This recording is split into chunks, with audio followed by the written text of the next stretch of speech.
আমি যদি একটা ডাটা দিই আপনাকে, বাংলাদেশে আমাদের 17 কোটি বা তার বেশি মানুষ আছে। এর ভিতর প্রায় 2 কোটি মানুষের কানের পর্দা ছিদ্র আছে। যদিও বাংলাদেশে আমাদের সার্জনরা 12 বছরের আগে কানের পর্দা অপারেশন করতে চান না, কেননা সেক্ষেত্রে নাকের সমস্যার জন্য কানের পর্দা বা ছিদ্র হয়ে যেতে পারে। তবে বিলিভ মি, আমি 8 বছরের বাচ্চারও অপারেশন করেছি এবং এই বাচ্চা একেবারে ভালো হয়ে গেছে। আপনাদের সবাইকে শুভেচ্ছা সহ স্বাগত জানাচ্ছি আমাদের আজকের এই বিশেষ পডকাস্টে। আমাদের মাঝে উপস্থিত আছেন বাংলাদেশের স্বনামধন্য এন্ডোস্কোপিক নাক কান গলা বিশেষজ্ঞ সার্জন এবং একই সাথে তিনি গবেষণার কাজেও নিয়োজিত আছেন, যিনি এন্ডোস্কোপিক 2 হ্যান্ডেড ইএনটি সার্জারির পথিকৃৎ। বাংলাদেশে এই অনবদ্য একটি জার্নি তিনি শুরু করেছেন এবং একই সাথে নাক কান গলার অপারেশনের প্লাটিলেট রিস ফিব্রিং, যেটাকে পিআরএফ, এবং প্লাটিলেট রিস প্লাজমা, যেটাকে ক্লিনিক্যাল ভাষায় আমরা জানি পিআরপি নামে, এই দুটি যে জার্নি এটিরও শুরু করেছেন তিনি। এই দুটি অনবদ্য সংযোজন আমাদের বাংলাদেশের ইএনটি জার্নিতে। আমরা আর কথা না বাড়িয়ে চলে যাব তার কাছে। আমাদের সাথে আছেন ডাক্তার মোহাম্মদ হাসান আলী, তাকে আমরা স্বাগত জানাই। ডাক্তার মোহাম্মদ হাসান আলীকে। আপনি নাক কান গলা নিয়ে কাজ করছেন বহুদিন ধরে। আমরা কেবলই শুনলাম যে নাকের সঙ্গে মস্তিষ্কের একটা বিরাট সংযোগ আছে, অর্থাৎ কোনো অঙ্গকে আসলে ছোট করে দেখবার সুযোগ নেই বা কোনো সমস্যাকেই আসলে খাটো করে দেখবার সুযোগ নেই। তো আমাদের এই পুরো হিউম্যান বডিতে আমাদের একটা খুবই গুরুত্বপূর্ণ অঙ্গ হলো আমাদের কান আর কি। এবং কানের অনেক সমস্যা আমরা শুনতে পাই, তার মধ্যে একটা সবচেয়ে সাধারণ সমস্যা হচ্ছে কানে ব্যথা। রোগীরা অনেক অনেক অসুবিধার কথা বলেন, অনেক উপসর্গ নিয়ে আসেন আপনাদের কাছে। তো কানে ব্যথা আসলে কেন হয়, বা রোগীরা কোন কোন উপসর্গ নিয়ে আপনাদের কাছে আসেন, এবং এই চিকিৎসাটা আসলে কীরকম? আসলে বেসিক্যালি কানে যে ব্যথা হয়, কানে ব্যথা কানের নিজস্ব সমস্যার জন্য হতে পারে, বা কানের আশেপাশে অন্যান্য জায়গায় সমস্যার জন্য কানে ব্যথা হতে পারে, যেটাকে রেফার্ড পেইন বলে। যে সমস্যা কানের নয় কিন্তু ব্যথাটা হচ্ছে কানে, এটাকে রেফার্ড পেইন বলে। এখন কারো যদি কানে ব্যথা হয়, তখন আপনি জানেন যে কানের 3টা অংশ আছে। একটা হচ্ছে বাহিরের অংশ, মাঝের অংশ এবং ভিতরের অংশ, যেটাকে অন্তঃকর্ণ বলে। 3টা জায়গায় সমস্যা হইলে কানে ব্যথা হতে পারে। যদি আপনার কানের বাহিরের অংশে যদি কোনো ইনফেকশন হয়, যেটাকে অটাইটিস এক্সটার্না বলে, অথবা কানের ভিতর যদি আপনার ছত্রাকের ইনফেকশন হয়, অটোমাইকোসিস বলে, তাহলে কিন্তু আপনার কানে ব্যথা হতে পারে। ঠিক আছে, আপনার কানের ভিতর খোল জমলেও কিন্তু কানে ব্যথা হতে পারে। খোল জমে কানটায় ভরে গেছে, আপনার কানে ব্যথা হতে পারে। এবং কানের ব্যথা কিন্তু মারাত্মক হয়, কেননা কানে আপনার 9 থেকে 10 প্রকার স্নায়ু থাকে, ব্যথা সংবেদনশীল স্নায়ু থাকে। যেহেতু এত প্রকার স্নায়ুর মাধ্যমে ব্রেনে ব্যথা সেন্সেশন যায়, সেই জন্য কানের ব্যথা খুবই মারাত্মক হয়। ঠিক আছে, এবং কানের স্কিনের নিচেই ফ্যাট সেরকম নাই, পেরিওস্টিয়াম থাকে, হাড়ের কাভারিং থাকে, সেই জন্য ব্যথাগুলো কিন্তু একটু বেশি হয়। হ্যাঁ, তীব্র ব্যথা হয়। মধ্যকর্ণে যদি ইনফেকশন হয়, কারো যদি মধ্যকর্ণে ইনফেকশন হয়, যেটা খুব কমন, সেটা হচ্ছে আপনার অ্যাকিউট ইনফেকশন, অ্যাকিউট এএসওএম বলে, অ্যাকিউট সাপোরেটিভ অটাইটিস মিডিয়া, অথবা এওএম যে হয় মধ্যকর্ণে ইনফেকশন। এই জন্য কিন্তু আপনার কানে প্রচণ্ড ব্যথা হতে পারে। ঠিক আছে, এবং আপনার কানের সাথে আপনার নাকের যে একটা সংযোগ আছে, ইউস্টেশিয়ান টিউব, এই ইউস্টেশিয়ান টিউবটা যদি আপনার হঠাৎ করে বন্ধ হয়ে যায়, এই ইউস্টেশিয়ান টিউব যদি হঠাৎ করে বন্ধ হয়ে যায়, তাহলে কিন্তু আপনার কানে নেগেটিভ প্রেশার তৈরি হয়ে কানের ভিতর ব্যথা তৈরি হইতে পারে। ঠিক আছে, এছাড়াও আপনার কানের সমস্যা ছাড়াও আপনার যদি আপনার মুখের ভিতর সাপোজ আপনার টনসিলে ইনফেকশন হয়েছে, টনসিলে ইনফেকশন হইলেও কিন্তু আপনার কানে ব্যথা হতে পারে। এটাকে রেফার্ড পেইন বলে, কেননা যে নার্ভ, যে স্নায়ু আপনার টনসিলে সাপ্লাই দেয়, একই স্নায়ু কানেও সাপ্লাই আছে, কানেও ওর কিছু সাপ্লাই দিয়ে থাকে। সেই জন্য ব্যথা আপনার ইনফেকশনটা গলায়, ব্যথা হচ্ছে কানে। আচ্ছা, ঠিক আছে, এটাকে রেফার, খুব মজার ব্যাপার। হ্যাঁ, আপনার যদি আমাদের এই যে জয়েন্ট ম্যান্ডিবল, আমাদের চোয়াল আর মাথার খুলির যে জয়েন্ট, টেম্পোরোম্যান্ডিবুলার জয়েন্ট, এই জয়েন্টে যদি কোনো সমস্যা হয়, ডিসফাংশন হয়, জয়েন্টে আর্থ্রাইটিস হয়, তাহলে কিন্তু আপনার কানে ব্যথা হইতে পারে।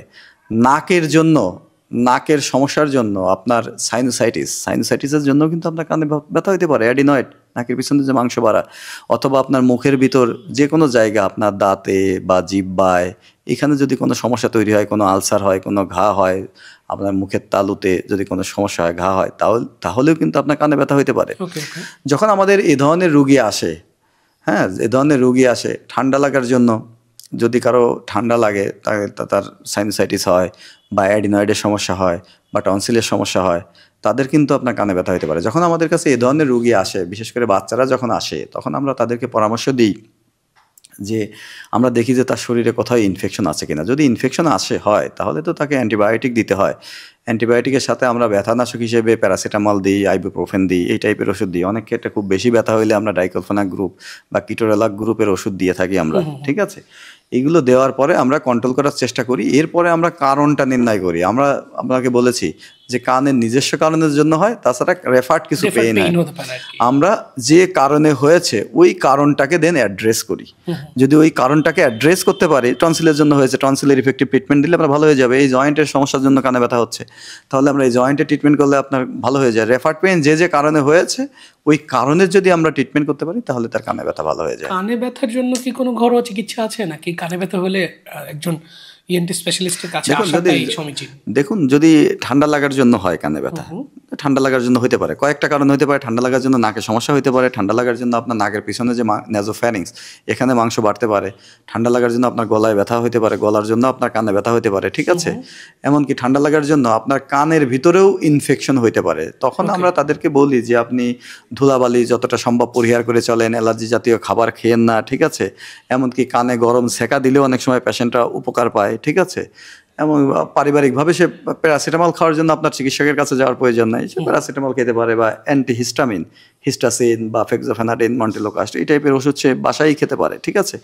তার বাতাসের আর্দ্রতা ঠিক রাখার জন্য, নাকের প্যাটেন্সি রক্ষার জন্য সে হিউমিডিফায়ার ব্যবহার করতে পারে, যেখান দিয়ে আপনার গরম ধোঁয়া বের হয়। অথবা সে মেন্থলের ভাপ নিতে পারে, কিন্তু মেন্থলের ভাপ নিলেও কিন্তু কানের ভিতরে একটা সুদিং ইফেক্ট হবে। এক গ্লাস গরম পানির ভিতর 4-5 দানা মেন্থল দিল, যে ধোঁয়া ওঠে সেই ধোঁয়াটা নাক দিয়ে টেনে নিবে।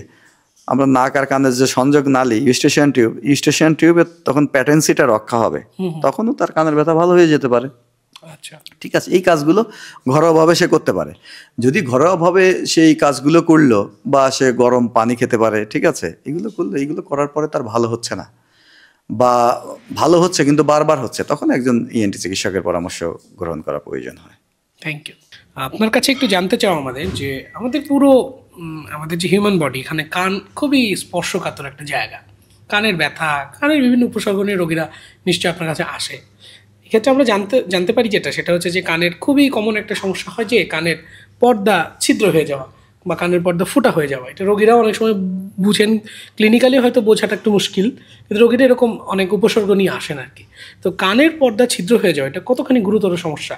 রোগীরা কোন কোন উপসর্গ নিয়ে আসেন এবং আপনারা ঠিক কোন এক্সামিনেশনগুলো করলে বুঝেন যে কানের পর্দা ছিদ্র হয়ে গেছে, আর এটার আধুনিক চিকিৎসা কী? দেখুন, আপনি খুবই সুন্দর কোশ্চেন করেছেন। আমি যদি একটা ডাটা দিই আপনাকে, বাংলাদেশে আমাদের 17 কোটি বা তার বেশি মানুষ আছে। এর ভিতর প্রায় 2 কোটি মানুষের কানের পর্দা ছিদ্র আছে। 2 কোটি, দিস এ হিউজ অ্যামাউন্ট। এবং এই কানের পর্দা ছিদ্র রোগীগুলো আপনার কানের পর্দাটাকে ছিদ্র, এই রোগটাকে তেমন জটিল রোগ বা এটা ট্রিটমেন্ট প্রয়োজন এটা ভাবে না। কানের পর্দা ছিদ্র হলে যেটা হবে, কারো যদি কানের পর্দা ছিদ্র থাকে, বা এই রোগটাকে আমরা মেডিকেলের ভাষায় বলি ক্রনিক অটাইটিস মিডিয়া। আচ্ছা, ক্রনিক অটাইটিস মিডিয়া বা CSOM। এই রোগের জন্য আপনার রোগীদের কান দিয়ে মাঝে মাঝে পানি বা পুষ পড়ে। যখন পেশেন্টের ঠান্ডা লাগে বা যখন কানে পানি যায় গোসল করতে গিয়ে, বা বিভিন্নভাবে বৃষ্টিতে ভিজতে গিয়ে কানের ভিতরে পানি যায়, তখন কানের ভিতরে ইনফেকশন হয়ে কান দিয়ে পানি পুষ পড়ে। অথবা যখন ঠান্ডা কাশি লাগে রুগীর, বা আপার রেসপিরেটরি ট্র্যাক্ট ইনফেকশন হয়, ঠান্ডা কাশির সাথে রুগীর কান দিয়ে পানি পুজ আসতেছে। এই যে পানি পুজ আসে, কানের পর্দা ছিদ্র ছাড়া কান দিয়ে কিন্তু কখনোই পানি বা পুজ আসবে না। কেননা আপনার যদি কানের পর্দা ঠিক থাকে, তাহলে যে এই পুজটা বেসিক্যালি তৈরি হয় মধ্যকর্ণে। আচ্ছা, মধ্যকর্ণ এবং বহিঃকর্ণ এই দুইটার মাঝেই কিন্তু কানের পর্দা থাকে। তাহলে মধ্যকর্ণে মনে করেন পুজ তৈরি হয়েছে, ইনফেকশন হয়েছে, পর্দা যদি ইনট্যাক্ট থাকে, তাহলে কিন্তু বাইরে দিয়ে পুজ আসার কোনো সম্ভাবনা নেই। স্বাভাবিক। যেহেতু কানের পর্দা ছিদ্র হয়েছে, এই জন্যই কিন্তু আপনার মধ্যকর্ণের পুজ বা পানি এইটা আস্তে আস্তে বাইরের দিকে আপনার বের হচ্ছে, বহিঃকর্ণ দিয়ে বের হচ্ছে, ঠিক আছে। ইউজুয়ালি এই রোগীগুলো কানের পর্দা যাদের ছিদ্র থাকে, এরকম আপনার ঠান্ডা লাগলে কানে পানি গেলে কান দিয়ে পুজ আসে, সাথে আপনার এই রোগীগুলোর কানের শ্রবণ শক্তি আস্তে আস্তে কমতে থাকে। আচ্ছা, যত সময় যায় শ্রবণ শক্তি কমতে থাকে। এবং কানের ভিতর বিভিন্ন ধরনের শব্দ হতে পারে, বিভিন্ন শব্দ যেটাকে টিনিটাস বলে। রোগীরা কিরকম বলেন চেম্বারে এসে? রোগীরা বলেন যে আমার কানের ভিতর শোষ করে, ভোবো করে, কুকু, বিভিন্ন ধরনের টিনিটাস, বিভিন্ন মানে ঘড়ির কাটার শব্দ, বিভিন্ন ধরনের শব্দ, এগুলো করতে পারে, বিচিত্র শব্দ, বিচিত্র ধরনের শব্দ। তবে আমি যদি মোটা কথায় বলি, পেশেন্ট দুইটা সমস্যা নিয়ে আসে। একটা হচ্ছে মাঝে মাঝে কান দিয়ে পানিপুজ আসে, হতে পারে সেই পানিপুজ গন্ধহীন অথবা প্রচন্ড দুর্গন্ধযুক্ত গন্ধ হতে পারে, যে সিক্রেশনটা আসতেছে, যে পুজটা আসতেছে, এটা প্রচন্ড দুর্গন্ধ। আবার দুর্গন্ধ নাও থাকতে পারে, ঠিক আছে। আর একটা হচ্ছে শ্রবণ শক্তি আস্তে আস্তে কমে যায়।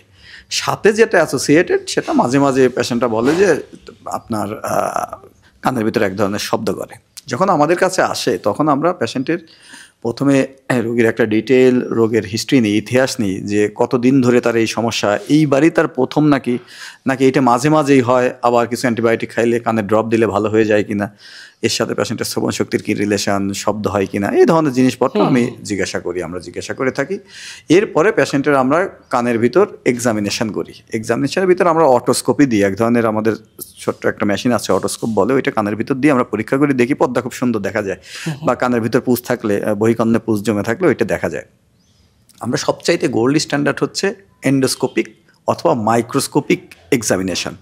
আমরা মাইক্রোস্কোপ দিয়ে কানের পর্দাটা পুরো দেখি, যে কানের পর্দা কি অবস্থায় আছে, ছিদ্রটা আসলে কোথায়, ছিদ্রটার সাইজটা কীরকম, ছিদ্রটা কি কানের পর্দার মাঝে নাকি সাইডে, কারণ এই প্রত্যেকটা জিনিস কিন্তু গুরুত্বপূর্ণ। আমরা যে সময় এক্সামিনেশন করি ওই সময় কানে কোনো পুজ আছে কিনা, বা ওই পর্দা ছিদ্র ওইটা ড্রাই কিনা, এই জিনিসগুলো দেখি। আরও ভালো আমরা এন্ডোস্কোপিক এক্সামিনেশন করতে পারি। কানের ভিতর আমরা ক্যামেরা দিয়ে দিই, একটা এন্ডোস্কোপ, একটা রডের মতো জিনিস, একটা রডের মতো রড আছে, আমরা এই রডটা কানের ভিতর দিয়ে দিই, এর সাথে ক্যামেরা লাগানো থাকে, আমরা বড় মনিটরে দেখি, যে ঠিক মাইক্রোস্কোপে যে জিনিসগুলো, এই জিনিসগুলোই আমরা দেখি। তবে এখানে সুবিধা হলো আমরা মধ্যকর্ণ দেখতে পারি। আমরা এই ক্যামেরাটা একবারে মধ্যকর্ণ দিয়ে কানের অন্যান্য কি সমস্যা আছে তার, এই কানের পর্দা ছিদ্রের সাথে সাথে, কানের পর্দা ছিদ্র হলে কানের ভিতরে আপনি জানেন ছোট ছোট 3টি হাড় থাকে, যেটাকে ম্যালিয়াস, ইনকাস, স্টেপিস বলে। এই হাড়গুলো ক্ষতিগ্রস্ত হয়েছে কিনা, হাড়গুলোর কি অবস্থা, মধ্যকর্ণ এবং আমাদের নাকের যে সংযোগ ইউস্টেশিয়ান টিউব, এই ইউস্টেশিয়ান টিউবটা কীরকম আছে। কেননা আপনার অপারেশনের সফলতা কিন্তু নির্ভর করে ইউস্টেশিয়ান টিউব, বা যে টিউব দিয়ে নাক আর কান সংযুক্ত, এই টিউবটা কেমন আছে। এই টিউবটা যদি ভালো থাকে তাহলে কিন্তু আপনার অপারেশনের সফলতার চান্স অনেক বেড়ে যায়। কিন্তু এই টিউবটা যদি আপনার প্যাটেন্ট না থাকে তাহলে কিন্তু অপারেশনের সফলতা কমে যায়। অপারেশনের কথা বলছিলেন, কি ধরনের অপারেশন করেন আপনারা? আধুনিক কোনো অপারেশন প্রচলিত আছে কিনা আমাদের কানের এই পর্দা ছিদ্র হওয়ার ব্যাপারে? দেখুন, আমাদের কাছে যখন কানের পর্দা ছিদ্র রোগী আসে তখন আমরা পেশেন্টকে প্রথমে এক্সামিনেশন করে দেখি কানটা ভেজা নাকি শুকানো, ড্রাই কিনা। যদি শুকানো থাকে তাহলে আমরা পেশেন্টের অপারেশনের পরামর্শ দিই যে আপনি মাইরিঙ্গোপ্লাস্টি নামক অপারেশনের মাধ্যমে কানের পর্দাটি জোড়া লাগিয়ে নিন, ঠিক আছে। আর যদি ভেজা থাকে তাহলে আমরা প্রথমে অ্যান্টিবায়োটিক, কানের ড্রপ, অ্যান্টিহিস্টামিন এইগুলো দিয়ে কানটাকে আগে শুকিয়ে নিই, পর্দাটাকে বা মধ্যকর্ণটাকে আগে ড্রাই করে নিই। ড্রাই করার পরে দেন আমরা অপারেশনের কথা বলি। এই অপারেশনটা আমরা, আরও একটা কথা আপনার এখানে বলে রাখা উচিত, কানের পর্দা ছিদ্র এই রোগটা কিন্তু 2 ধরনের, ঠিক আছে। আমি যদি বড় দাগে বলি তাহলে 2 ধরনের, একটা হচ্ছে সেফ ভ্যারাইটি আর একটা হচ্ছে আনসেফ ভ্যারাইটি। সেফ ভ্যারাইটি হচ্ছে শুধুমাত্র কানের পর্দা ছিদ্র, অথবা এর সাথে আপনার বড় জোর কানের সাথে যে হাড় আছে, যে 3টা ছোট ছোট হাড়, এই হাড়গুলো সামান্য ক্ষতিগ্রস্ত হয়েছে, এইটা হচ্ছে সেফ ভ্যারাইটি। আর একটা আছে আনসেফ ভ্যারাইটি। আনসেফ ভ্যারাইটিটা কি, কানের ভিতর এক ধরনের কোলেস্টিওটোমা নামে এক ধরনের এপিথেলিয়াল, যে কানের ভিতর যে কোষ থাকে বা সেল থাকে, এই সেলগুলোর এক ধরনের পার্ল তৈরি হয়, কোলেস্টিওটোমা। এই কোলেস্টিওটোমা যে রোগটা তৈরি হয়, এইগুলো হচ্ছে আনসেফ ভ্যারাইটি। কেননা এই কোলেস্টিওটোমার জন্য আপনার ইনফেকশন একদম কানের পিছনে যে আমাদের হাড় আছে, মাস্টয়েড, এই সমস্ত জায়গায় ছড়াইতে পারে। এমনকি এখান থেকে ইনফেকশন সারা বডির বিভিন্ন জায়গায় যাইতে পারে, বিশেষ করে ব্রেনে যাইতে পারে। ব্রেনে আপনার কানের ইনফেকশন ব্রেনে যাইতে পারে, ব্রেনে গিয়ে আপনার মেনিনজাইটিস, এনকেফালাইটিস, এমনকি ব্রেনের ভিতর পুজ জমতে পারে। রোগ কিন্তু কানের, এইটা ব্রেনে যেতে পারে। সেই জন্য এটাকে বলে আনসেফ ভ্যারাইটি, বা কোলেস্টিওটোমা যে ভ্যারাইটিতে হয় সেটাকে আপনার আনসেফ ভ্যারাইটি বলে। আর এখনকার দিনে আমরা এই রোগগুলোকে, যেটা 2 ভাগে বললাম, এখন 5 ভাগে ভাগ করি আমরা। সেটা আমরা ওইদিকে আর না আসছি, ঠিক আছে। একদম হেল টিএম থেকে শুরু করে অ্যাক্টিভ স্কোয়ামাস সিওএম বলে, এই যে 5 প্রকার, এর ভিতর 5টা শ্রেণী আছে। তার ভিতর প্রথম 3টা শ্রেণী আপনার মোটামুটি সেফ, লাস্টের 2টা শ্রেণী অ্যাক্টিভ স্কোয়ামাস ভ্যারাইটি এবং ইনঅ্যাক্টিভ স্কোয়ামাস ভ্যারাইটি, এই 2টা হচ্ছে ডেঞ্জারাস। এই 2টাই বেসিক্যালি আনসেফ। এখান থেকে ইনফেকশন ব্রেনে যায়, ব্রেনে বা অন্যান্য জায়গায় যেতে পারে, কানের পিছনে মাস্টোয়েডে যেতে পারে, এমনকি ঘাড়ে ইনফেকশন হইতে পারে, বিভিন্ন জায়গায় ইনফেকশন ছড়াইতে পারে বা পুষ ছড়াইতে পারে, ঠিক আছে, কানের ইনফেকশন যেতে পারে।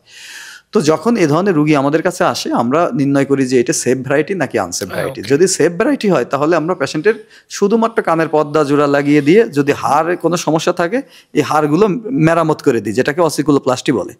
অসিকুলোপ্লাস্টির মাধ্যমে হাড় মেরামত করি এবং মাইরিঙ্গোপ্লাস্টির মাধ্যমে পর্দাটা জোড়া লাগাই। এই পর্দা জোড়া লাগানোটা আমরা 2টা পদ্ধতিতে করতে পারি। একটা হচ্ছে মাইক্রোস্কোপিক আর একটা হচ্ছে এন্ডোস্কোপিক। মাইক্রোস্কোপিক যখন আমরা অপারেশন করি তখন কানের পিছন দিয়ে আমরা কেটে নিয়ে কানটাকে সামান্য সামনের দিকে সরিয়ে এরপরে আমরা কানের ভিতর প্রবেশ করে আমরা কানের পর্দা জোড়া লাগাই। সেক্ষেত্রে আমরা পর্দা বিভিন্ন জায়গা থেকে নিতে পারি। সবচাইতে কমন যে পর্দা নেওয়া হয় মাইক্রোস্কোপিক পদ্ধতিতে, সেটা হচ্ছে আমরা কানের পিছন দিয়ে, যে দিক দিয়ে আমরা কেটে কানের ভিতর ঢুকলাম ওইখান দিয়েই এক ধরনের পাতলা পর্দা নেই আমরা, যেটাকে টেম্পোরালিস ফাসা বলে। টেম্পোরালিস ফাসা ঠিক পর্দার মতোই, ঠিক আছে। এখান থেকে আমরা এইটা নিয়ে পর্দার উপরে জোড়া লাগিয়ে দিই। অনেক সময় মাইক্রোস্কোপিক পদ্ধতিতেও অনেক সময় আমাদের কানের সামনের যে ছোট্ট একটি তরুণাস্থি নরম হাড়, এটাকে ট্র্যাগাস বলে, এই ট্র্যাগাসের পিছন দিক দিয়েও আমরা অনেক সময় মাইক্রোস্কোপিক পদ্ধতিতেও হাড় নেই বা পর্দা নেই, হাড় বলছি, হাড় না, পর্দা নেই, ঠিক আছে। তবে যেটা আমরা যেহেতু এখানে মাইক্রোস্কোপিক পদ্ধতিতে কানের পিছন দিক দিয়ে কাটছি, সেই জন্য যেহেতু একই ইনসিশনে বা একই কাটার ভিতর দিয়ে আমি ওখান থেকে টেম্পোরালিস ফাসা বা পর্দাটা নিতে পারছি, সেজন্য আলাদাভাবে মাইক্রোস্কোপিক পদ্ধতিতে আর এখানে কাটার কোনো প্রয়োজন হয় না। তবে সেক্ষেত্রে মাইক্রোস্কোপিক পদ্ধতিতে অসুবিধা হলো যে আপনার কানের ভিতর পরিপূর্ণ একদম 100% পুরো জায়গা 360 ডিগ্রি ভালো মতো দেখা যায় না। ফলে আপনি কানের ভিতর একদম মানে মাইনুট যে ডিটেলস এটা আপনি পাচ্ছেন না, ঠিক আছে। সবচাইতে আধুনিক যে পদ্ধতি আমি যেটাকে বলবো, আই প্রিফার দিস অপারেশন, সেটা হচ্ছে এন্ডোস্কোপিক মাইরিঙ্গোপ্লাস্টি। এক্ষেত্রে আমাদের অনেক রোগীরা আছে যারা চান যে কানের অপারেশন করবেন, কিন্তু কানের আপনার কোনো কাটাকাটি বা কোনো বাইরে থেকে কোনো দাগ থাকবে না, কম জটিলতা হবে, তেমন কোনো রক্তপাত হবে না, পরবর্তী ড্রেসিং সেলাই কাটা এই ধরনের কোনো ব্যাপার নেই। তাদের ক্ষেত্রে আমরা বলি যে endoscopic operation is the best choice for CSM or tympanic membrane perforation. সেটা কি আমরা কানের ভিতর দিয়ে, কানের যে ছিদ্রটি আছে এই কানের ছিদ্রের ভিতর দিয়েই আমরা এন্ডোস্কোপ বা ক্যামেরা ভিতরে দেই, বড় পর্দায় আমরা দেখতে পারি, পুরো পর্দার ডিটেলস আমরা দেখতে পারি, দেখে আমরা অপারেশন করি। এবং আমরা কানের যে পর্দাটা নিই, পর্দাটা বেসিক্যালি যে আমাদের ট্র্যাগাস বা কানের সামনের যে আপনার তরুণাস্থি নরম হাড়, এইখান থেকে আমরা পর্দাটা নেই এর পিছন দিক দিয়ে। ফলে বাইরে কোনো কাটা ছেঁড়া দাগ কোনো কিছু থাকে না। আপনার কানের পর্দার অপারেশন হয়েছে আপনি বুঝতেই পারবেন না, ঠিক আছে। এই যে আমি এন্ডোস্কোপিক অপারেশনের কথা বলছি, এই এন্ডোস্কোপিক অপারেশনও কিন্তু আবার 2ভাবে করা যায়। একটা হচ্ছে সিঙ্গেল হ্যান্ডেড এন্ডোস্কোপিক সার্জারি আর একটা হচ্ছে টু হ্যান্ডেড এন্ডোস্কোপিক সার্জারি। আমরা যদি কানের ভিতর এন্ডো হোল্ডার দিয়ে এন্ডোস্কোপটা সেট করে রাখতে পারি, তাহলে আমাদের মনিটরে ছবি আসছে, এবার কিন্তু আপনার 2 হাতই ফ্রি, আমার 2টা হাত ফ্রি। এখন 2টা হাত দিয়ে আমি সমানভাবে কন্ট্রোল করে সুন্দর মতো অপারেশন করতে পারছি। This is like playing video games. এই কানের একটা পর্দার অপারেশন সাধারণত কত সময় লাগে আপনাদের এই এন্ডোস্কোপিক? যদি ইউজুয়ালি 1 ঘন্টা লাগে, 1 ঘন্টার ভিতরে আমাদের সবকিছু শেষ হয়ে যায়, ঠিক আছে। তো আমি যেটা বলছিলাম যে আপনার যখন আমরা 2 হাত দিয়ে অপারেশন করছি তখন কিন্তু আমাদের কন্ট্রোল ভালো থাকে এবং অপারেশন অসাধারণ হয়। আর যেটা single handed endoscopic surgery, this is also good, but এক্ষেত্রে একটা হচ্ছে ড্রব্যাক হচ্ছে, সীমাবদ্ধতা হচ্ছে আপনার 1 হাত দিয়ে ক্যামেরা ধরতে হয় এবং আর 1 হাত দিয়ে অপারেশন করতে হয়, ফলে 2 হাত দিয়ে ইনস্ট্রুমেন্টেশনের চান্স কম থাকে। কানের পর্দার অপারেশনের ব্যাপারে আরেকটু জানতে চাও, সেটা হচ্ছে যে রোগীদেরকে আপনারা পুরোপুরি অজ্ঞান করে অপারেশনটা করেন কিনা, নাকি ওই স্থানিক যে মানে অবশ করে আপনারা করেন, যেখানে কানে শুধু অপারেশন করলে কানটাই আসলে অবশ থাকে, কোন প্রক্রিয়াতে করেন? দেখুন, খুবই ভালো কোশ্চেন করেছেন। সেটা কানের পর্দার অপারেশন, আমি নাকের অপারেশনের সময় যেমন বলেছিলাম যে নাকের অপারেশন আমরা শুধু নাক অবশ করে করতে পারি, ঠিক তদ্রূপ কানের পর্দার অপারেশনও কিন্তু আমরা 2ভাবে করতে পারি। পেশেন্টকে পরিপূর্ণ অজ্ঞান করে করতে পারি, অথবা শুধু কান অবশ করে আমরা অপারেশন করতে পারি। কান অবশ করে অপারেশন করলে যেটা সুবিধা সেটা হচ্ছে যে অপারেশনের সময় পেশেন্টের সাথে বাই ডিরেকশনাল একটা যোগাযোগ করা যায়। আমরা পর্দা যখন পরিপূর্ণভাবে লাগিয়ে দিলাম, তখন রুগীকে আমরা জিজ্ঞাসা করি যে দেখুন তো আপনি এখন কেমন শুনতে পাচ্ছেন। রুগী স্পষ্টত বলে যে আমি আগে যেরকম শুনতাম এখন খুব ক্লিয়ার শুনতে পাচ্ছি। কেননা আপনার যদি কানের পর্দা না থাকে তাহলে কিন্তু আপনি কানে কম শুনবেন। যখন আপনি পর্দাতে নতুন লাগিয়ে দিয়েছেন, প্রতিস্থাপিত করেছেন, তখন কিন্তু রুগীরা একটা অসাধারণ শুনতে পাবে। ওকে, ঠিক আছে, এটা একটা। 2 নাম্বার হচ্ছে যে আমরা যখন স্থানিক চেতনানাশক দিয়ে অপারেশন করি তখন কানের ভিতর ব্লিডিং, যে রক্তপাতটা, যেটা একেবারেই হয় না বললেই চলে। 2 নাম্বার হচ্ছে যে যখন আমরা কানের পর্দার স্থানিক চেতনানাশক দিয়ে অপারেশন করি তখন আপনার ভিতরে ব্লিডিং একেবারেই কম। 2 নম্বর, আমরা যেহেতু কাটাকাটি একেবারেই হয় না বললে চলে, বাইরে কোনো কাটাকাটি নেই, সেই জন্য কোনো দাগ নেই, একদম স্কারলেস, দাগবিহীন সার্জারি। এবং যেহেতু একদম মিনিমাল ইনভেসিভ সার্জারি, সেই জন্য অপারেশনের পরে পেশেন্টের ব্যথা সবচাইতে কম হয়। একেবারে সিম্পল, শুধুমাত্র প্যারাসিটামল খেলেই হয়ে যায়। উপরন্তু যদি আপনি মাইক্রোস্কোপি করেন, যেহেতু অনেক জায়গায় কাটতে হয়, সেই জন্য আপনার শক্তিশালী মিনিমাম 14 দিন একটা শক্তিশালী ব্যথার ওষুধ খেতে হয়। এরপরে যেহেতু অনেক জায়গায় কেটেছেন, সেই জন্য আপনার এখানে একটা ইনফেকশনের চান্স থাকে। আপনার কাছে যেটি জানতে চাও সেটি হচ্ছে যে কানের পর্দা ছিদ্র হওয়ার সঙ্গে বা কানে ব্যথা বা কানে পুজ হওয়া, এই সমস্যাগুলোর ক্ষেত্রে কি বয়সের কোনো সম্পর্ক আছে কিনা, বা অপারেশনে যদি আপনি যেতে চান তাহলে সেক্ষেত্রে কেউ যদি অপারেশনে যেতে চায় কোনো পেশেন্ট, তাহলে এমন কোনো বয়সের সীমানা আছে কিনা যেটির পরে করলে ভালো হয়, এরকম কোনো নির্দেশনা আছে? দেখুন, এটা খুবই ভ্যালিড একটা কোশ্চেন, খুবই গুরুত্বপূর্ণ একটা কোশ্চেন। কানের পর্দা বেসিক্যালি যে কোনো বয়সেই কানের পর্দা ছিদ্র হতে পারে, তবে অপারেশনের ক্ষেত্রে আমাদের কিছু সতর্কতা অবলম্বন করতে হয়। যেমন যদি বাচ্চাদের আপনি অপারেশন করেন, বাচ্চাদের যদি আপনি অপারেশন করার সিদ্ধান্ত নেন, তাহলে বাচ্চাদের নাকের পিছনে এক ধরনের মাংস বাড়া থাকে, যেটাকে অ্যাডিনয়েড বলে। যদি এই অ্যাডিনয়েডটা তার বড় থাকে, তাহলে নাক আর কানের যে সংযোগ নালী, এই নালীটা ঠিকমতো কাজ করতে পারে না।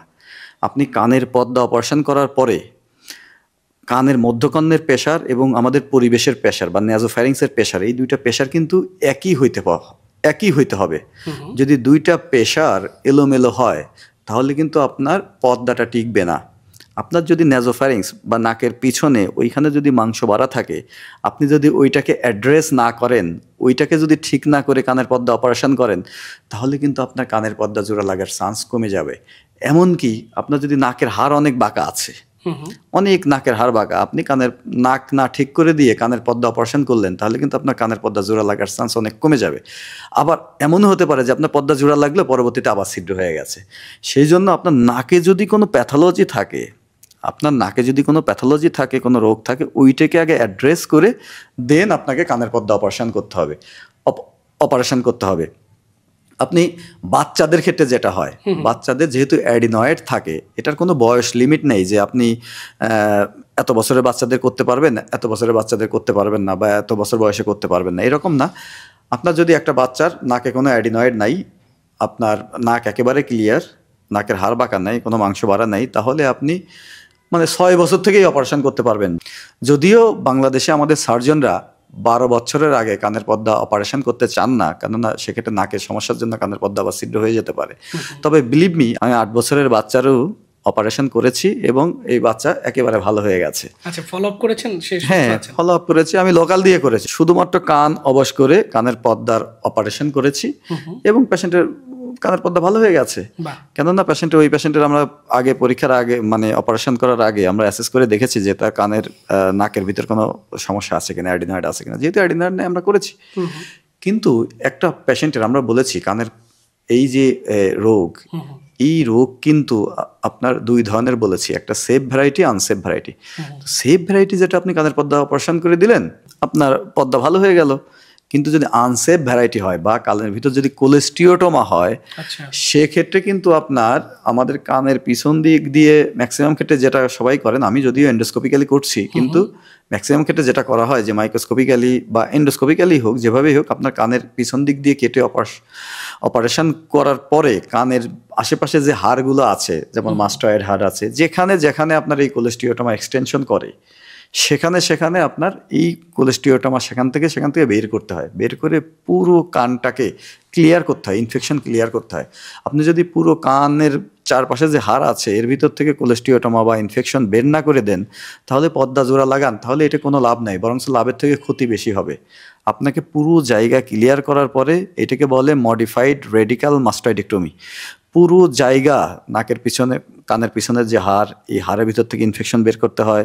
তারপরে হচ্ছে যে আপনার কানের ভিতর যদি আপনার হাড়গুলো, যে ছোট ছোট হাড় আছে, ম্যালিয়াস, ইনকাস, স্টেপিস, এই হাড়গুলো যদি ক্ষতিগ্রস্ত থাকে সেক্ষেত্রে অসিকুলোপ্লাস্টি করতে হয়, ঠিক আছে। এরপরে যদি আপনি কানের পর্দা অপারেশন করেন তাহলে আপনার কানের পর্দাটা ঠিক থাকবে, এবং এই রোগীগুলো দীর্ঘদিন ফলো আপের প্রয়োজন হয়। আনসেফ ভ্যারাইটিতে দীর্ঘদিন ফলো আপের প্রয়োজন হয়, এমনকি এই পেশেন্টগুলো সারা জীবন আপনার আর ভোগান্তির কিছু নাই। না, সারা জীবন আপনাকে ফলো আপ করতে হবে। প্রতি বছর 1 বছর পর পর আপনার কাছে আসবে, আপনি কানটা এক্সামিনেশন করে দেখে দিবেন কানটা কেমন আছে। কেননা কোলেস্টিওটোমা আপনি যদি কানের ভিতরে একটু থাকে তাইলে কিন্তু আবার রিকার করতে পারে, আবার রিকারেন্স হতে পারে। অথবা আপনি প্রাইমারি যে অপারেশন করছেন এই সময় কিছু রেসিডুয়াল কোলেস্টিওটোমা কানের ভিতর থেকে যেতে পারে। সেই জন্য আপনাকে পরিপূর্ণ ক্লিয়ারেন্স করতে হবে, এবং এইটার কোনো মানে পাওয়ার অপারেটিভ কোনো টেস্ট নাই যে করে আপনি বুঝবেন যে পরিপূর্ণ আপনি অপসারণ করেছেন। সেই জন্য আপনার ক্লিনিক্যাল আই, আপনার এক্সপার্টাইজ কতটুকু, এইটা দিয়ে আপনি দেখবেন যে কানটা কতটুকু ক্লিয়ার করেছেন।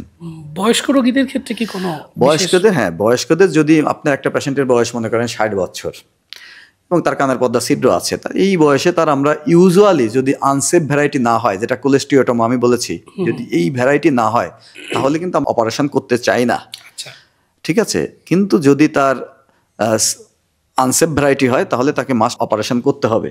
কেননা তাকে যদি আপনি অপারেশন না করেন তাহলে কিন্তু এই যে কানের কোলেস্টিওটোমার জন্য বিভিন্ন ধরনের ইন্ট্রাক্র্যানিয়াল এবং এক্সট্রাক্র্যানিয়াল যে কমপ্লিকেশন, জটিলতা, কানের, আমি বলছি কান থেকে ব্রেনে ইনফেকশন যেতে পারে, এই ইনফেকশনের রিস্ক আছে। সেই জন্য সেক্ষেত্রে বয়স যতই হোক আপনাকে তার অপারেশন করে দিতে হবে। সেক্ষেত্রে বয়স যাই হোক।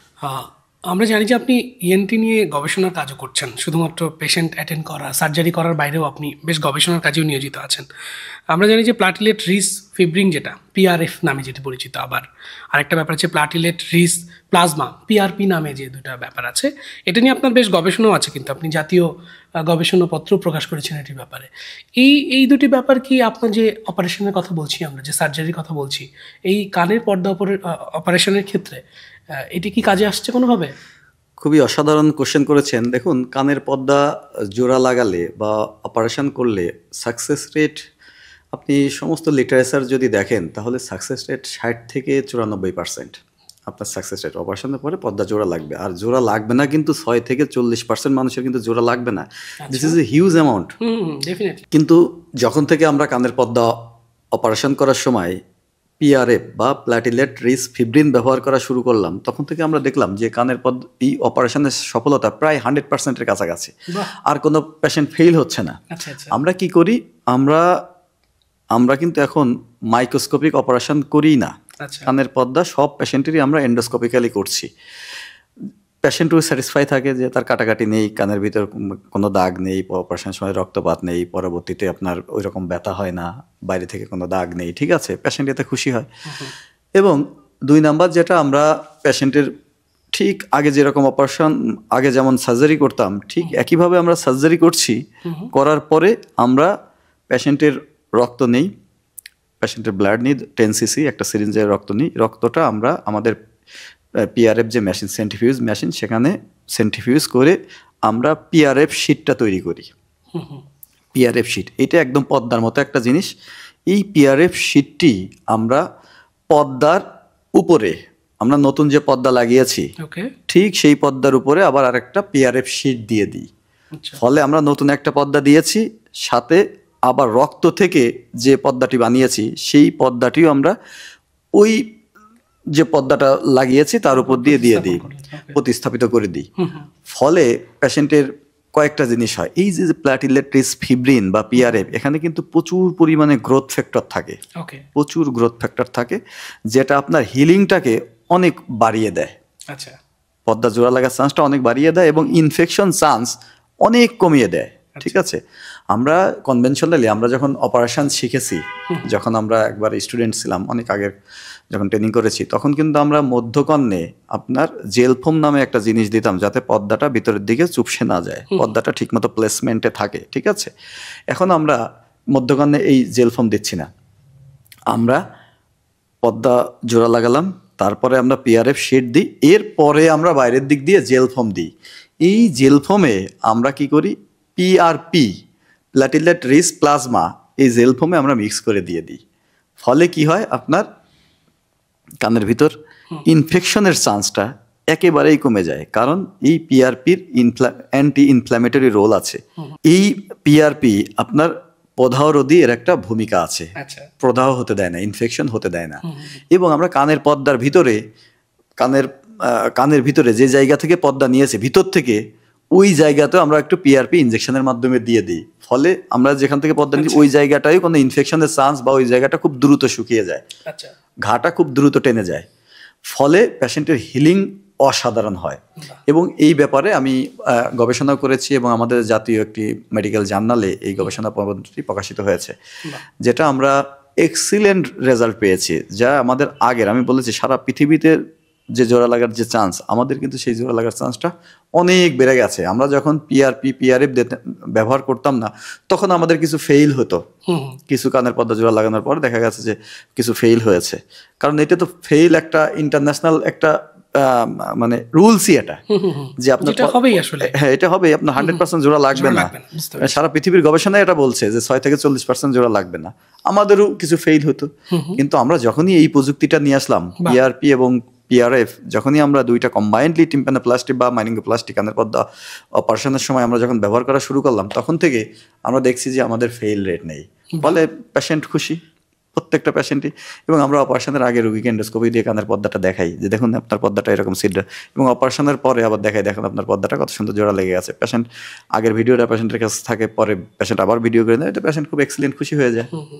আপনার কাছে জানতে চাওয়া সেটি হচ্ছে যে খুব দৈনন্দিন জীবনে আমরা নিজেরাই আসলে আবিষ্কার করেছি কিনা জানি না, কিন্তু আমরা আরাম পাই খুব তাৎক্ষণিক। সেটি হচ্ছে যে কান চুলকিয়ে আরাম পাই।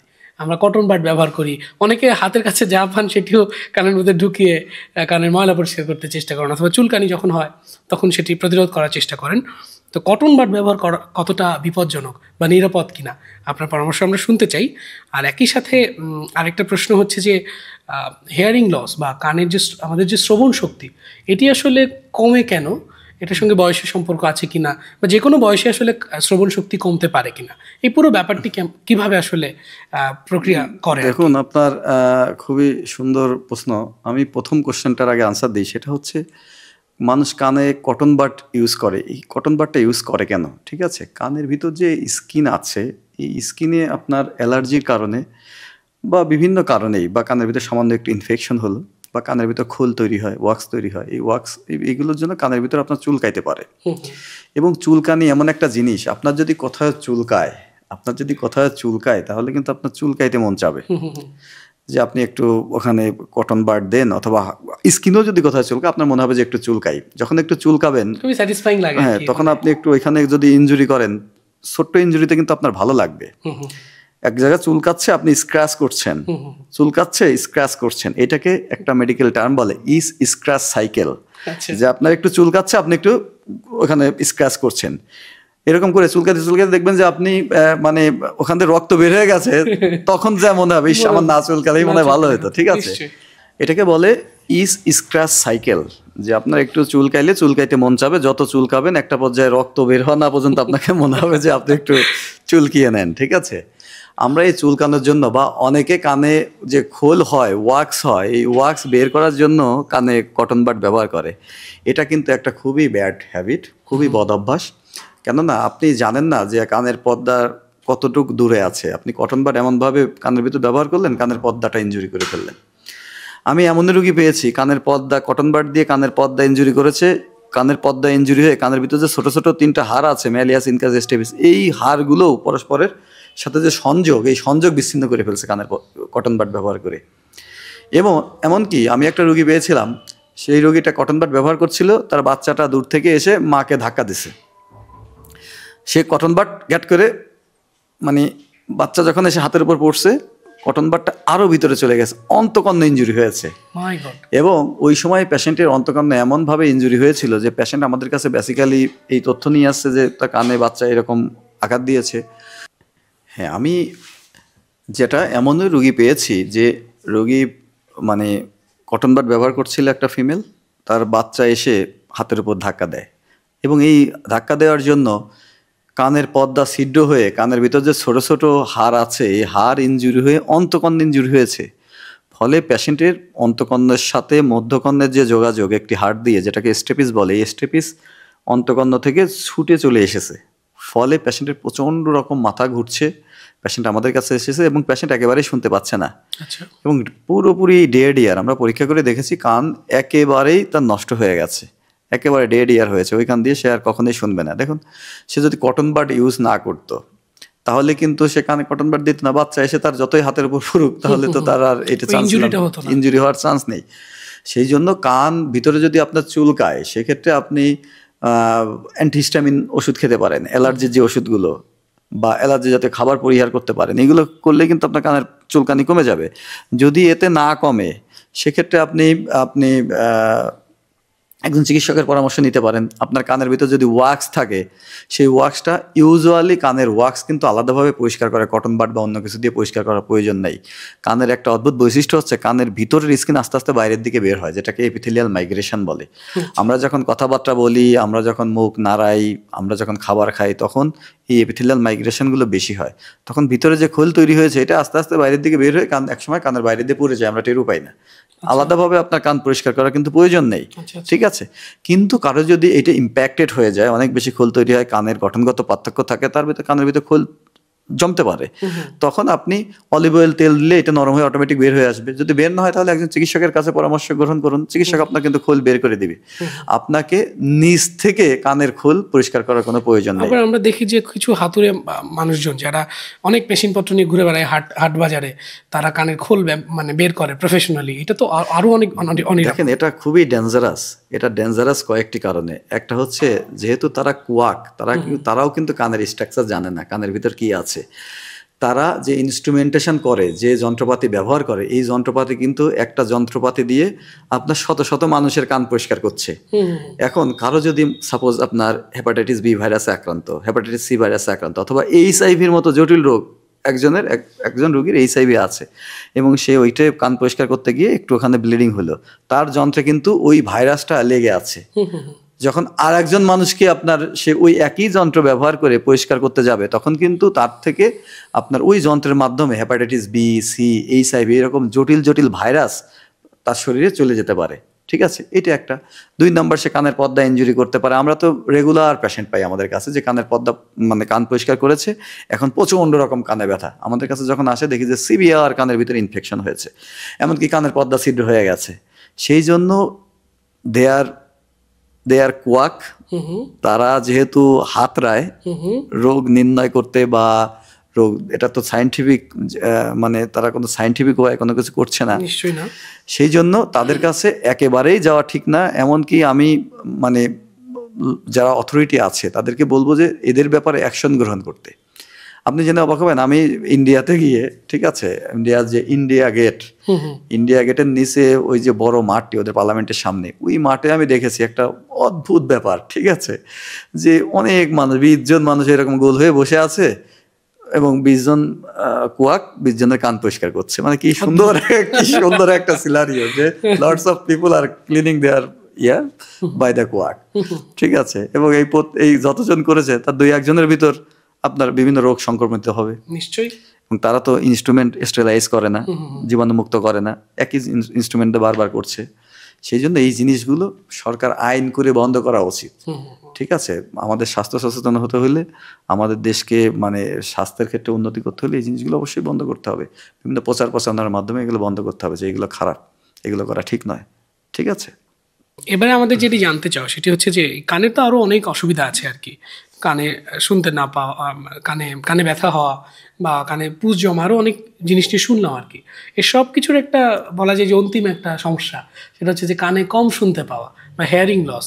এটি আসলে কেন হয়, বা এটার সঙ্গে বয়সের সম্পর্ক আছে কিনা, বা এটি যদি হয়েই যায় সেক্ষেত্রে সমাধানের প্রক্রিয়া কি, আধুনিক কোনো চিকিৎসা আছে কিনা হেয়ারিং লসের ক্ষেত্রে? দেখুন, কানের শ্রবণ শক্তি লস, এটা আসলে একটা হিউজ টার্ম। এটা আলোচনা করতে একটা আলাদা পডকাস্ট লাগবে, যে যদি আপনি শুধু হেয়ারিং লস নিয়ে আলোচনা করতে চান। আমি যদি মোটা দাগে বলি, তাহলে হেয়ারিং লস বেসিক্যালি 2 ধরনের। একটা হচ্ছে কন্ডাকটিভ লস। কন্ডাকটিভ বলতে কানের ভিতর সাউন্ড পৌঁছাচ্ছে না, কানের ভিতর সাউন্ড যায় না, এইটা একটা লস। আর 2 নম্বর লস হচ্ছে সেন্সরি নিউরাল হেয়ারিং লস। সেটা হচ্ছে কানের ভিতর সাউন্ড গিয়েছে, কিন্তু সাউন্ডটা প্রসেস হয়ে কান থেকে ব্রেনে যাচ্ছে না, ফলে শুনতে পাচ্ছে না, মানে নার্ভের সমস্যার জন্য। বা কানের ভিতর যে হেয়ার সেলগুলো আছে, শ্রবণ যে কোষগুলো আছে, এই কোষগুলো ক্ষতিগ্রস্তর জন্য যে হেয়ারিং লস হয়, এটাকে বলে সেন্সরি নিউরাল হেয়ারিং লস। আসুন, আমি যদি কন্ডাকটিভ ডিপনেস বা কানের শ্রবণ যে স্টিমুলেশন বা শ্রবণ যে অনুভূতি, এই অনুভূতি কেন পৌঁছায় না, এটা যদি আমরা দেখি, তাহলে আমরা জানি যে কানের আমাদের 3টা অংশ আছে, বাহিরের কান, মাঝের কান এবং ভিতরের কান। যদি বাহিরের কানে যে কোনো সমস্যা হয়, যেমন আমাদের বাহির কানে, আমাদের বাহিরের দিকে যেমন একটা পিনা আছে, আমরা যে অংশটা দেখি কানের, এটাকে পিনা বলে। পিনার কাজ হলো আপনার বিভিন্ন দিক থেকে সাউন্ড আসে, এই সাউন্ডগুলো লোকালাইজ করে কানের সিডের ভিতর নিয়ে যায়। ঠিক আছে, এইটার কিন্তু কাজ আছে এই পিনার। আপনার যদি পিনা না থাকে, অনেকের জন্মগতভাবে পিনাটা ছোট থাকতে পারে, যেটাকে মাইক্রোশিয়া বলে, কারো না থাকতে পারে, যেটাকে অ্যানোশিয়া বলে। কারো যদি মাইক্রোশিয়া থাকে অথবা অ্যানোশিয়া থাকে, এবং আগের দিনে চোর ধরা পড়লে কান কেটে দিত, ঠিক আছে না? যদি কান আপনার কারো না থাকে, তাহলে কিন্তু সাউন্ড লোকালাইজেশন কম হবে, ফলে সে কানে কম শুনবে। এরপরে আসতেছে কানের ক্যানেল, কানের যে গর্তটি, এই গর্তটি যদি আপনার ওয়াক্স দ্বারা ভরে থাকে, খোল দ্বারা একেবারে আপনার গর্তটি, ক্যানেলটি বন্ধ হয়ে গেছে, তাহলে কিন্তু সাউন্ড কন্ডাকশন হবে না, সাউন্ড ভিতরের দিকে যাবে না, ফলে স্বাভাবিকভাবে কম শুনবে। অথবা বহিঃকন্ডে যে কোনো ধরনের টিউমার, যেমন অস্টিওমা হয়, এক্সোস্টোসিস হয়, এই ধরনের টিউমার হয়ে আপনার কানের বহিঃকন্ডটা বন্ধ হয়ে গেছে। অথবা ফারাঙ্কুলোসিস নামে প্রচণ্ড ব্যথার একটা রোগ আছে কানের যে চুল আছে, চুলের গোড়ায় ইনফেকশন হয়, ইনফেকশনে পুরো কানটাই বন্ধ হয়ে যায়, ফলে সাউন্ড যাবে না, তখন আপনি কম শুনবেন। এরপরে আছে কানের পর্দা, কানের পর্দায় যদি যে কোনো সমস্যা হয়, কানের পর্দা ছিদ্র থাকতে পারে, ছিদ্র থাকলে আপনি কম শুনবেন। কানের পর্দায় যদি আপনার ইনফেকশন বা ইনফ্লামেশন, যেটাকে মাইরিনজাইটিস বলে, এটার জন্য আপনি কানের পর্দা ঠিকমতো মুভ করতে পারবেন না, ফলে আপনি কম শুনবেন। কানের ভিতরে যে আমি বলেছি 3টা হাড় থাকে, ম্যালিয়াস, ইনকাস, স্টেপিস, এই হাড়গুলো যদি পরস্পর, সাউন্ডগুলো কি হয়, একটা হাড় থেকে আরেকটা হাড়ে সাউন্ড যায়, ভাইব্রেশন যদি ফিক্স হয়ে যায়, যে সাউন্ড একটা থেকে আরেকটা যাচ্ছে না, অথবা 2টা হাড় বিচ্ছিন্ন হয়ে গেছে, ফলে একটা থেকে আরেকটা যাবে না, ফলে অটোমেটিক্যালি আপনার সাউন্ড কন্ডাকশন হবে না, আপনি কম শুনবেন। মধ্যকর্ণ এবং নাকের মাঝে যে সংযোগ নালী, অডিটরি টিউব বা ইউস্টেশিয়ান টিউব, এই টিউবটি যদি আপনার বন্ধ হয়ে যায়, এই টিউব যদি ঠিকমতো কাজ না করে, তাহলে কিন্তু আপনি কানে কম শুনবেন। কেননা তখন মধ্যকর্ণ আর পরিবেশের প্রেশার ঠিক থাকবে না, মধ্যকর্ণের প্রেশার হয় কমে যাবে অথবা প্রেশার বেড়ে যাবে, তখন কিন্তু আপনি কম শুনবেন। আপনার মধ্যকর্ণে যদি পানি জমে, যেটাকে অটাইটিস মিডিয়া উইথ ইফিউশন বলে, বা ওখানে আঠার মতো এক ধরনের জিনিস জমে, যেটাকে গ্লু ইয়ার বলে, একদম সিম্পল কথা, যে গ্লু ইয়ার, কানের ভিতর পানির মতো একটা জিনিস জমছে, যখন পানির মতো জিনিস জমে যায়, তখন কিন্তু আপনার কানের ভিতর সাউন্ড কন্ডাকশন ঠিকমতো হবে না। কোলেস্টিওটোমা যে রোগটা বলেছি, যে কানের পর্দা ছিদ্র যে রোগ, যেখান দিয়ে আপনার আনসেপ যে ভ্যারাইটি, এই আনসেপ ভ্যারাইটির জন্যও কিন্তু আপনি কানে কম শুনবেন। আপনার কানের যে অসিকলগুলো আছে, ছোটো ছোটো হাড়গুলো আছে, এগুলো ক্ষতিগ্রস্ত হবে, আপনি কানে কম শুনবেন। কানের পিছনে যে হাড় আছে মাস্টয়েড, এই মাস্টয়েডে যদি ইনফেকশন হয়, ইনফেকশন হইলেও কিন্তু আপনি কানে কম শুনবেন। কানের সবচাইতে, আমাদের বডির সবচেয়ে ছোট যে হাড়, যেটাকে আপনাকে বলে স্টেপিস, স্টেপিসটা যদি অন্তঃকর্ণের সাথে ফিক্স হয়ে যায়, এটা একটা রোগের দ্বারা হয়, অটোস্ক্লেরোসিস বলে।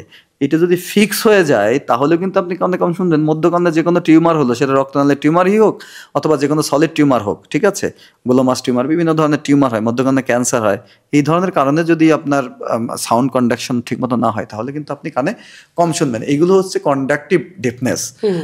তো যদি আপনার এই হেয়ারিং সেলগুলো আছে, যদি হেয়ারিং সেলগুলো ঠিকমতো কাজ না করে বা এগুলো ক্ষতিগ্রস্ত হয়, অথবা এখান থেকে সাউন্ড যে নার্ভের মাধ্যমে, ককলিয়ার নার্ভের মাধ্যমে ব্রেনে যায়, এই নার্ভটা যদি ক্ষতিগ্রস্ত হয়, অথবা ব্রেনের যে অংশে প্রথমে সাউন্ড যায়, সেটাকে ব্রেন স্টেম বলে, ব্রেন স্টেম থেকে থ্যালামাসে যায়, সেখান থেকে আমাদের অডিটরি কর্টেক্স আছে এখানে, টেম্পোরাল লোবে, এইখানে যায়। এই পুরো পথের যদি কোথাও কোনো সমস্যা হয়, তাহলে যে হেয়ারিং লস হয়, এটাকে বলে সেন্সরি নিউরাল হেয়ারিং লস, নার্ভের জন্য। আসলে বেসিক্যালি কান কিন্তু শুনে না, কান হচ্ছে একটা মিডিয়া। কান সাউন্ডটাকে কন্ডাকশন করে প্রথমে অন্তঃকর্ণে নেয়, অন্তঃকর্ণ থেকে নার্ভের মাধ্যমে ব্রেনে যায়, ব্রেন সেটাকে প্রসেস করে, প্রসেস করার পরে হেয়ারিং সেন্সেশন বা হেয়ারিং অনুভূতি আমাদেরকে জাগায়, আমরা শুনতে পারি।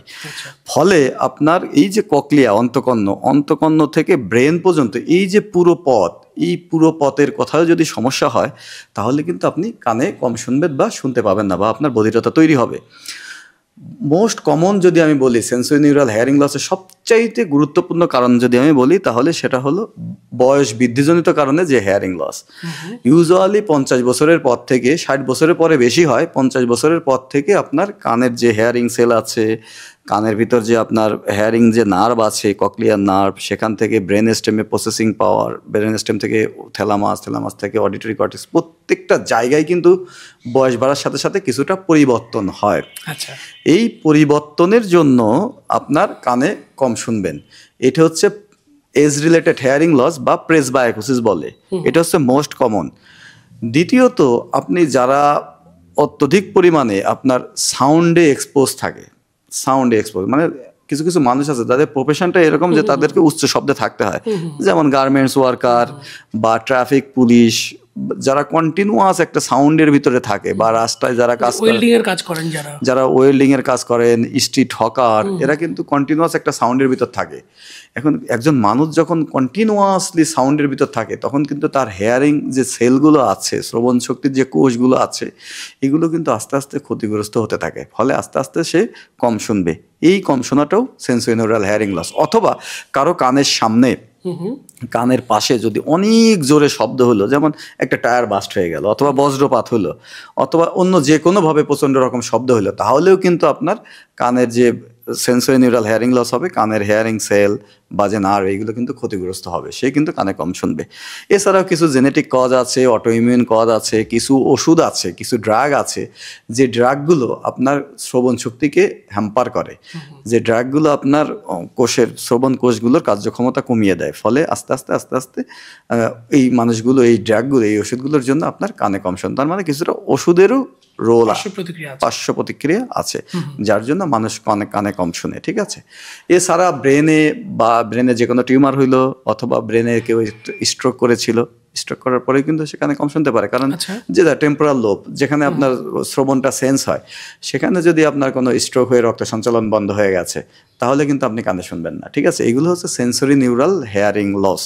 ঠিক আছে, তাহলে মোদ্দা কথা, আমাদের সেন্সরি বা আমাদের হেয়ারিং লস বা বধিরতা দুই ধরনের, একটা হচ্ছে কন্ডাক্টিভ আর একটা হচ্ছে সেন্সরি নিউরাল, এবং দুইটা ট্রিটমেন্টও কিন্তু দুই ধরনের।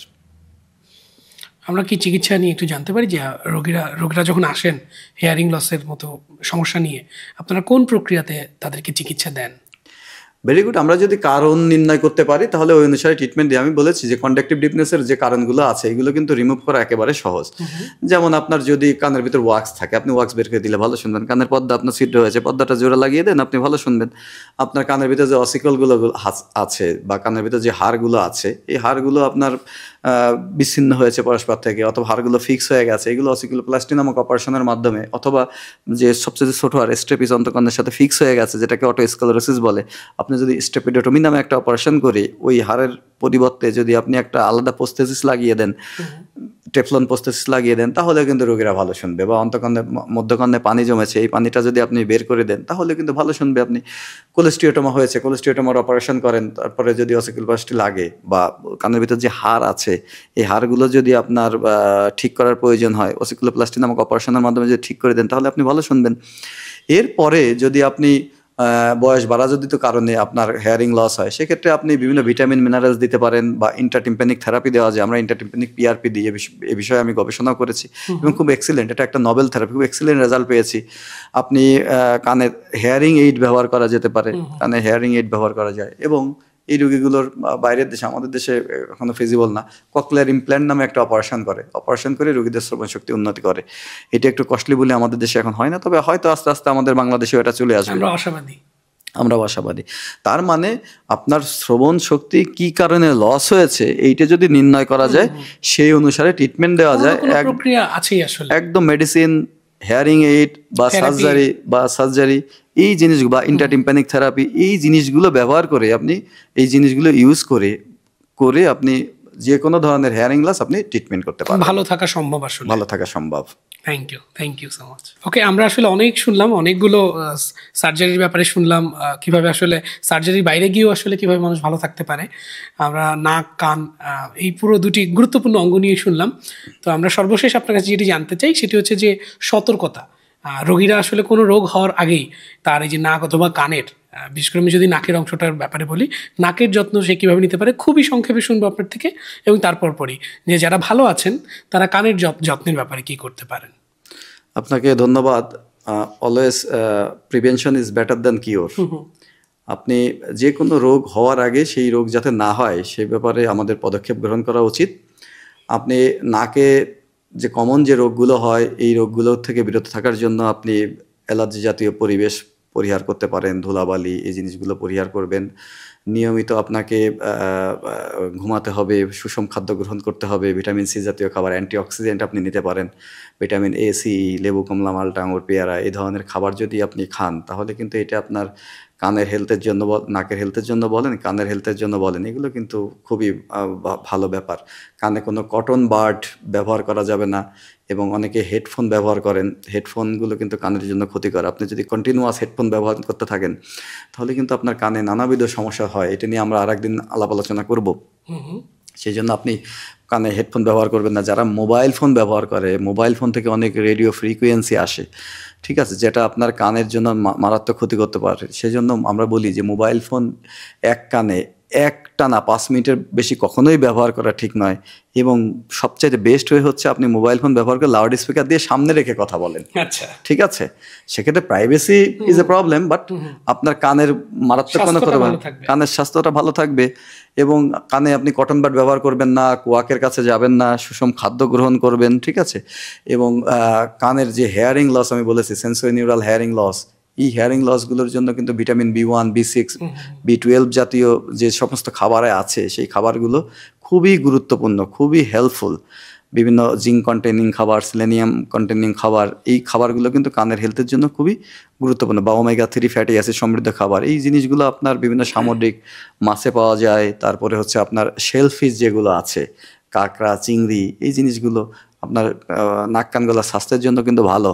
আখরোট, তারপরে হচ্ছে গাজর, এই যে চিয়া সিড, এই জিনিসগুলো কিন্তু আপনার কানের নাক কান গলার স্বাস্থ্যের জন্য ভালো। তার মানে হচ্ছে একটা সুষম খাবার এবং একটা পরিশীলিত পরিমিত জীবন এবং সচেতন থাকা সব সময়। আমি যদি একেবারে এই আজকের এই শোটা শেষ করবো একটা ছোট্ট প্রশ্ন দিয়ে, একদম আপনি আশা করি 1 মিনিটে শেষ করবেন। সেটি হচ্ছে যে সকল সচেতনতাকে বাইরে রেখে যদি কোনো রোগীর আসলে অপারেশনে যেতে হয়, সার্জারিতে যেতেই হয়, আপনি তো এন্ডোস্কোপিক সার্জারি করছেন, আরও অনেক আধুনিক চিকিৎসা প্রক্রিয়া নিয়ে কাজ করছেন, তো যাদেরকে এন্ডোস্কোপিক সার্জারিতে যদি যেতেই হয় রোগীদের ভয় পাওয়ার কিছু আছে কিনা? রোগীদের যাদেরকে অপারেশন যেতেই হবে, সার্জারিতে যেতেই হবে, তাদের জন্য আপনি কি বলতে চান?